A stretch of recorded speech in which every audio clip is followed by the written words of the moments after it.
నమస్తే. నేను ఈరోజు పొట్టి చిక్కుడుకాయ అంటే గోరు చిక్కుడుకాయ కర్రీ చేస్తున్నానండి. దీనికి కావాల్సిన ఇంగ్రీడియంట్స్ ముందు గోరు చిక్కుడుకాయలు పావు కేజీ అండి, ఒక 3 బొట్టలు చింతపండు అండి, పసుపు, కొంచెం గుండుప్పు అండి. ఇవి ముందు ఈ గోరు చిక్కుడుకాయలు చెక్కుకొని పొడవుగా కొంచెం మధ్యస్థంగా చెక్కుకొని కుక్కర్లో ఈ చింతపండు పిండేసి ఈ పసుపు కొంచెం యాడ్ చేసి ఉప్పు యాడ్ చేసి కుక్కర్లో పెట్టుకోవాలండి. కొంచెం వాటర్ వేసి ఒక 2 విజిల్లు వచ్చేదాకా ఉంచుకోవాలండి. ఇదిగోండి ఇలా చెక్కుకున్నాను. ఈ చెక్కుకున్న వెంటకి ఒక కుక్కర్లో వేసుకోవాలండి. కుక్కర్లో వేసుకున్న తర్వాత ఇదిగోండి చింతపండు పిండేసి అందులో వేయాలండి. ఈ చింతపండు పిండేసి అందులో వేయాలండి. ఇప్పుడు ఇదిగోండి ఇందులో కొంచెం పసుపు, కొంచెం సాల్ట్ యాడ్ చేసి కొంచెం వాటర్ యాడ్ చేసుకొని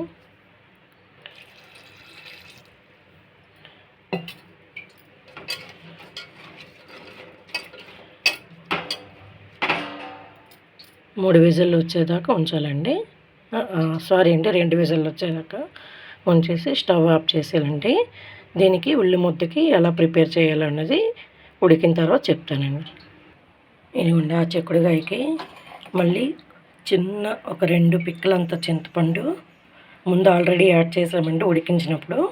ఇదిగోండి ఒక 1/2 టీ స్పూను ఆవాలు, ఒక 4 ఉల్లిపాయలు, జీలకర్ర, ధనియాలు 1/2 టీ స్పూను, ఒక 3 ఎండుమిరపకాయలండి, ఒక 12 రెబ్బలు వెల్లుల్లి రెక్కలు.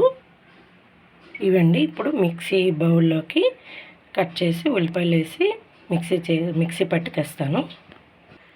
ఇదిగోండి ఇది జాలిగంటలో ఇలా వడకట్టుకోవాలండి. ఈ చిక్కుడుకాయలు ఆ పుల్ల నీటిలో నుంచి తీసినవి ఇలా వడకట్టుకోవాలండి. నా దగ్గర ప్లాస్టిక్దే ఉందండి, స్టీల్ది అయితే లేదు ప్రస్తుతానికి, కొంటాను అది కూడా.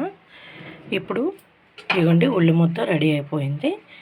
దీనికి ఈ ఉడికిన చిక్కుడుకాయ ముక్కలకి ఉల్లి ముద్ద అంటే వేసి పోపు వేయాలండి. మళ్ళీ ఇదిగోండి ఉల్లి ముద్ద నేను చెప్పాను కదా ఏటేటి వేసుకోవాలన్నది.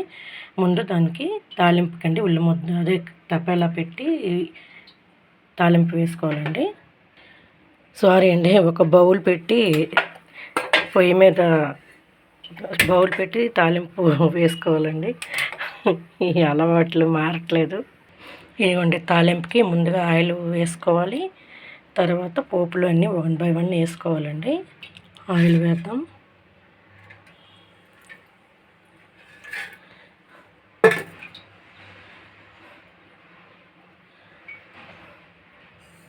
తర్వాత ఆవాలు,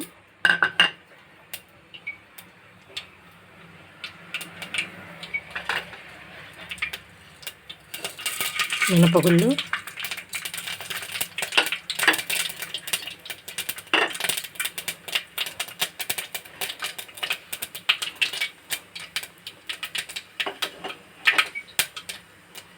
కరివేపాకు,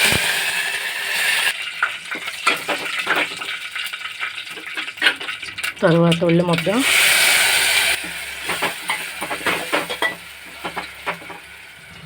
తర్వాత పసుపు వేసిన తర్వాత కలుపుతూ ఉండాలండి. ఒక 5 నిమిషాలు ఈ ఉల్లి ముద్ద అనేది వేగాలి. తర్వాత సాల్ట్ యాడ్ చేసుకొని ఇవ్వండి ఇలా వేగాలి ఉల్లి ముద్ద. ఇవ్వండి ఇలా వేగిన తర్వాత సాల్ట్ యాడ్ చేసుకోవాలండి. ఆల్రెడీ ముందే కొంచెం మీరు చిక్కుడుకాయ ముక్కలు ఉడికించినప్పుడు ఉప్పు వేసి ఉడికించారు కదండి, కొంచెం చూసుకొని ఉప్పు చూసుకొని వేసుకోండి. మళ్ళీ ఆల్రెడీ ముక్కలకి పెట్టి ఉంటుంది కదా. ఇప్పుడు ఇవ్వండి వేసేసి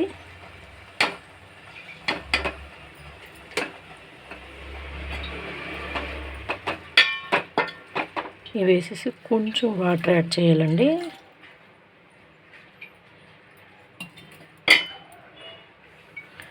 వాటర్ యాడ్ చేసి కలుపుతూ ఒక 2 నిమిషాలు కలిపేసిన తర్వాత స్టవ్ ఆఫ్ చేసి ఒక బౌల్లోకి తీసేయడమేనండి. ఇదిగోండి ఎమ్మి పొట్టి చిక్కుడుకాయ అంటారు, తర్వాత గోరు చిక్కుడుకాయ కూర రెడీ అండి. నేను ఒక పాయింట్ చెప్పడం మర్చిపోయానండి. నేను పావు కేజీ చిక్కుడుకాయలకే ఈ ఇంగ్రీడియంట్స్ పావు కేజీ కూరకే చేశానండి. అది చెప్పడం మిస్ అయ్యాను. ఈ ఈ యమ్మీ రెసిపీ మీకు నచ్చితే like and share and subscribe చేయండి ఫ్రెండ్స్. నమస్తే ఫ్రెండ్స్.